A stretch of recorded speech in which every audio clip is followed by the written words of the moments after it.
Masalah klasik yang dialami dunia pendidikan masa kini akibat pandemi COVID-19 merupakan salah satu tantangan berat bagi para pendidik. Hal tersebut terjadi karena tidak didukung dengan fasilitas yang memadai, terutama kepada siswa-siswi di NTT yang belum didukung dengan fasilitas Android pasca COVID ini.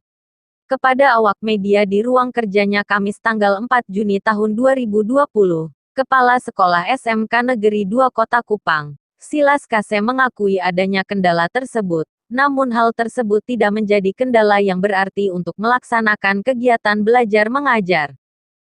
Untuk mengantisipasi pandemi COVID yang sampai sekarang ini, kita belum tahu pasti sampai selesai kapan.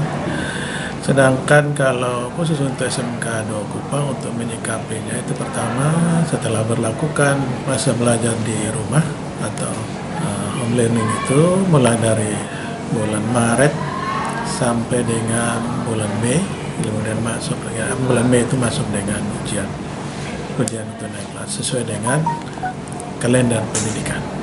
Untuk pelaksanaan KBM sendiri dan laporannya kan kita sudah buat itu.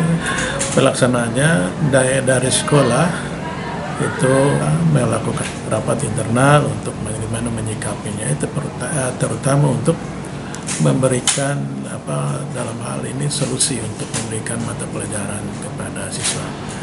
Itu yang pertama adalah dari guru mata pelajaran dihimpun kemudian disampaikan ke wali kelas, dan wali kelas itu dia teruskan ke para siswa. Ya. Nah, kendala yang dihadapi oleh siswa ya karena latar belakang siswa sendiri, ada yang orang tuanya mampu dan ada yang kurang mampu, sehingga ada yang memiliki HP Android itu bisa mengakses, sedangkan kalau yang tidak punya HP itu kadang mereka bikin grup tidak terlalu banyak, mungkin 2-3 orang seperti itu. Yang berikut, kalau memang betul-betul siswanya tidak memiliki HP, itu kita menyiapkan waktu khusus guru itu berada di sekolah. Jadi selama pandemi itu guru-guru berada di sekolah tapi dalam bentuk shift sesuai dengan arahan maupun petunjuk dari dinas ya, dalam menyikapi pandemi itu ya. Jadi KBM walaupun tidak ada di dalam ruangan tapi secara kontinu berjalan seperti biasa. Memang ada kendala-kendala. Yang paling utama itu yang kesulitan kalau pada saat awal pelajaran itu siswa sempat pulang ke kampung, itu menjadi masalah seperti itu. Jadi itu proses selama itu. Jadi setelah proses dan pertengahan Mei itu kita sudah lakukan ujian untuk naik kelas. Ya, ujian juga kita laksanakan secara online. Jadi soal dikumpulkan kemudian dikirimkan lewat grup WA, dan itu sudah dilaksanakan dengan baik. Dari jumlah siswa yang mengikuti ujian kenaikan kelas di sekolah Bapak ini berapa banyak orang? Ada kelas 10 dan kelas 11 itu ada 39 rombongan belajar. Ada 1.200 lebih siswa. Silas juga mengatakan bahwa terkait dengan ujian kenaikan kelas pihaknya tidak hanya memanfaatkan faktor pandemi untuk menaikkan siswa-siswi, namun tetap mengikuti mekanisme yang ada. Nah, ini penilaian juga bukan hanya berdasarkan pada penilaian semester genap, tapi juga semester ganjil yang lalu.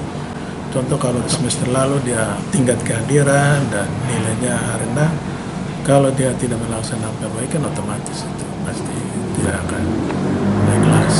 Jadi bukan faktor pandemi sehingga dia harus naik kelas, tidak ada. Ini yang menentukan naik tidak naik itu adalah siswanya itu sendiri. Kan dalam proses itu para guru memberikan tugas untuk diselesaikan seperti itu. Jadi memang kendala waktu setelah pemberlakuan home learning ini kan kita kendala. Terutama kita kan prakteknya tuh 60%, teorinya 40%. Nah, itu menjadi kendala.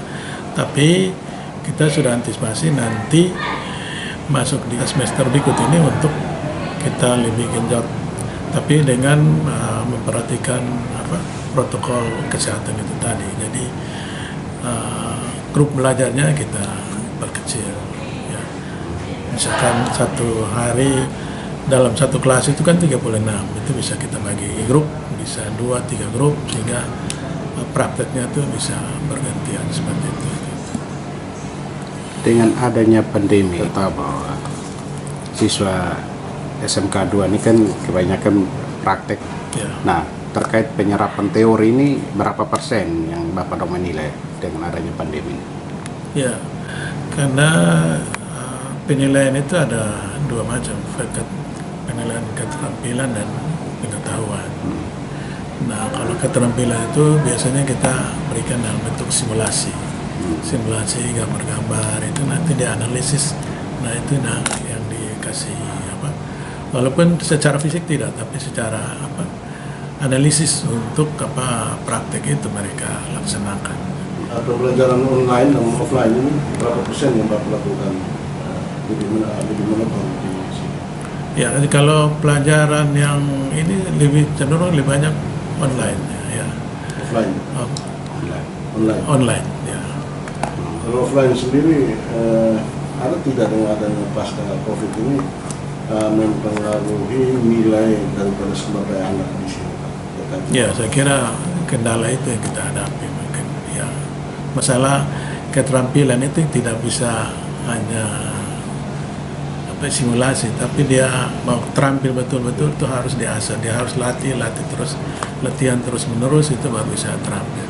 Jadi pengaturannya gimana Pak? Secara fisiknya seperti apa misalnya? Ya, nanti kalau masuk semester setelah nanti masuk tahun ajaran baru kita buat program untuk itu. Jadi ke depan mungkin kita bagi dalam shift, ya shift praktek gitu. Jadi selama ini juga karena peralatan juga ada keterbatasan, sehingga kadang kita bagi shift. Pengalaman itu biasanya dibagi 4. Jadi kalau 36 bagi 4 ya sekitar 88 orang. Ya. Tapi itu risikonya nanti waktu durasi mereka kerja itu. Seharusnya 8 jam, tapi karena dibagi sekian orang berarti hanya setengah-setengah. Tapi minimal mereka bisa mengasah itu, dorong punya keterampilan. Ya, kalau SMK tidak praktek itu bukan namanya SMK.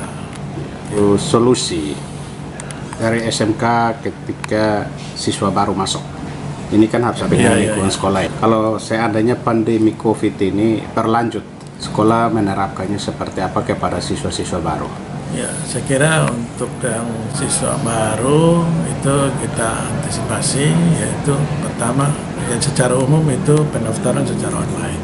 Kemudian registrasi juga secara online, jadi tidak secara fisik tidak bertemu. Tapi nanti kita lihat situasi ke depan seperti apa. Apakah memang kalau pandeminya sudah kurang, nanti ya kita harus wajib menggunakan orang tua, karena kalau memang tidak ketemu itu kan rasanya seperti apa.